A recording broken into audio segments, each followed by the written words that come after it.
सगळ्यांना शुभ सकाळ। आणि आजची जी रेसिपी मी तुमच्याबरोबर शेअर करणार आहे ती म्हणजे गिलक्याची भाजी कशी करायची ते। आज घरामध्ये गिलक्याची भाजी मी करणार आहे सोप्या पद्धतीने। म्हटलं आज तुमच्याबरोबर ती रेसिपी शेअर करावी। तर गिलक्याची भाजी अगदी चविष्ट थोडक्या साहित्यामध्ये कशी करायची ते बघूया। कढईमध्ये साधारणतः तेलातल्या 2 पळ्या तेल घालून घेतलेलं आहे आणि गिलकी छान हिरवीगार छान गिलकी होती ती चिरून घेतली। आता पहिल्यांदा आपण फोडणी करून घेऊया। पहिले मोहरी टाकायची, गॅस मीडियम करते मी। थोडंसं जिरे मोहरीची फोडणी ना खूप छान लागते आणि चवदार होते। हिंग टाकायचा आहे, हिंग, कढीपत्ता टाकला याच्यात। आणि याच्यामध्ये कढीपत्ता टाकल्यानंतर आलं आणि मिरची याची पेस्ट माझ्याकडे फ्रीज मध्ये करूनच ठेवलेली असते। आलं आणि मिरचीचं वाटण मी करून ठेवते कारण मुलांना टिफिनला पराठे वगैरे लागतात, तर हे 4-5 दिवस पुरेल एवढं आलं आणि मिरचीचं वाटण माझ्या फ्रीज मध्ये करून ठेवलेलं असतं। तुम्ही पण करून ठेवा, खूप सोयीस्कर होतं। आलं, मिरची आणि जिरे एवढं वाटण अर्धा चमचा याच्यामध्ये घालायचं। आलं, मिरची आणि जिरे फक्त। नंतर हळद घालूया, हळद। आणि नंतर ह्या गिलक्याच्या ज्या फोडी आहेत त्या गिलक्याच्या फोडी आपण याच्यामध्ये घालूया।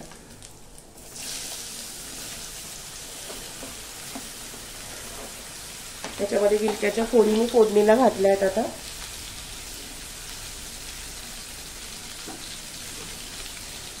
भाजी छान हलवून घेऊया।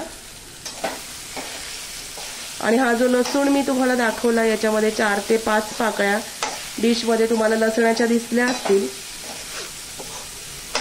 तर हा जो लसूण आहे ना हा वाटीनी असा ठेचून घ्यायचा आणि तो लसूण ह्या भाजीला आपल्याला वरतून लावायचा आहे, म्हणजे फोडणीमध्ये नाही घातला मी।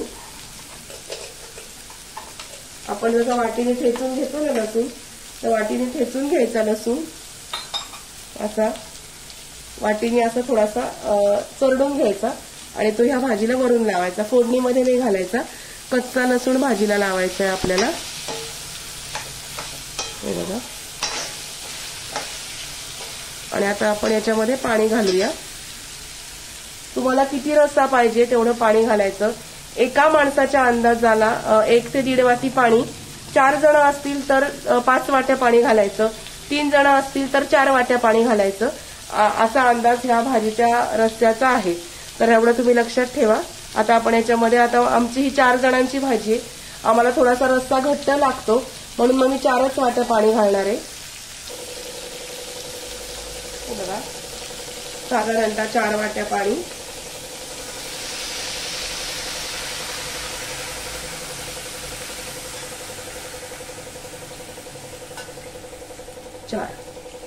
या 4 वाट्या पाणी मी याच्यामध्ये घातलेलं आहे। आता गॅस थोडासा मोठा करायचा। गिलकी अगदी कोवळी आहेत, शिजायला अजिबात वेळ लागत नाही। आणि याच्यामध्ये आपण घालणार आहोत काळा मसाला आणि थोडंसं लाल तिखट तुमच्या चवीनुसार। आपण आलं आणि मिरची आणि जिरे हे फोडणीमध्ये लावलेलं आहे। मिरची जर जास्त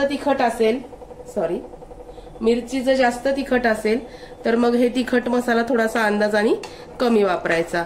1 उकळी आल्यानंतर याच्यामध्ये आपण मीठ घालून घेऊ आणि मग याच्यामध्ये दाण्याचं कूट घालायचंय आपल्याला, दाखवते मी तुम्हाला।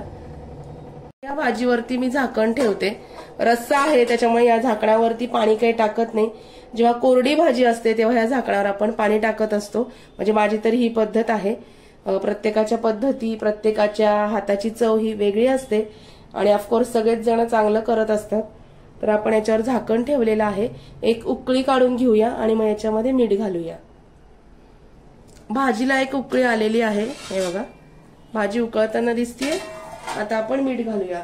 सुरुवातीलाच जर मीठ घातलं तर काही वेळेस भाजीच्या ज्या फोडी आहेत या शिजायला थोडा वेळ लागतो, म्हणून भाजीला अंदाजाने आपण मीठ घालूया। मीठ घातलं मी। आता परत एक छान उकळ काढून घ्यायची आणि मग दाण्याचं कूट पण याला लावणार आहोत। अगदी सोपी भाजी आहे, पण ह्या पद्धतीने नक्की करून बघा। अगदी लहान मुलांपासून ते अगदी मोठ्या माणसांपर्यंत सगळ्यांना आवडेल। आता छान थोडीशी भाजी शिजली की मग त्याच्यामध्ये दाण्याचं कूट घालूया। या साइडने तुम्हाला वाफ दिसत असेल. हे बघा भाजी एकदम खळाखळ छान उकळलीये. आता याच्यामध्ये दाण्याचं कूट घालायचं. तुम्हाला जसा घट्ट रस्सा आवडतो त्याप्रमाणे. आम्हाला मीडियम म्हणजे जास्त घट्ट पण नाही आणि जास्त पातळ नाही असा रस्सा आवडतो, म्हणून 3 ते 4 चमचे दाण्याचं कूट मी याला घातलेलं आहे. दाण्याचं कूट घातल्यानंतर सुद्धा उकळी काढायची, म्हणजे एक छान जो दाण्याच्या कुटाचा एक नॅचरल जो स्वाद असतो ना तो त्या भाजीला छान लागतो. आणि आमच्याकडे प्रत्येक भाजीमध्ये थोडासा गुळ घालायची पद्धत आहे, तर म्हणजे लागतो मुलांना माझ्या थोडासा गुळ भाजीमध्ये लागतो. ऑप्शनल आहे, तुम्ही गुळ नाही घातला तरी सुद्धा चालेल, पण आमच्याकडे लागतो म्हणून मी थोडासा गुळ याच्यामध्ये साधारणतः 1 चमचा भर गुळ याच्यामध्ये मी घालणार आहे.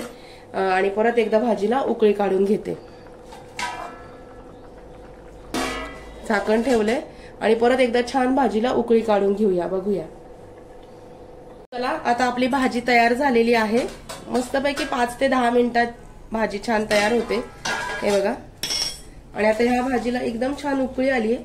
आता आपण छान हिरवीगार कोथिंबीर याच्यामध्ये घालूया, म्हणजे अजून जास्त चवीमध्ये चव त्याची एनहान्स होते, छान होते भाजी अजून.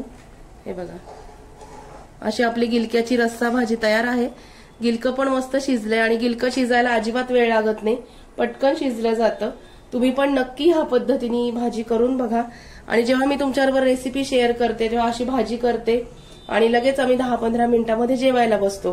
म्हणजे परत ही भाजी मी वेगळ्या भांड्यामध्ये काढून सर्व्ह करून परत डेकोरेट वगैरे करत नाही. जे आहे मी घरात करते ते तुमच्याबरोबर शेअर करत असते. तर कशी वाटली तुम्हाला भाजी ते मला नक्की कळवा. व्हिडिओ जर आवडला असेल तर व्हिडिओला नक्की लाईक करा, शेअर करा, सबस्क्राईब करा. अशा पद्धतीने भाजी नक्की करून बघा, खूप छान होते. भेटूया अशाच नवीन व्हिडिओमध्ये नवीन विषयाबरोबर उद्याला. तोपर्यंत स्वतःची काळजी घ्या. Bye bye, take care.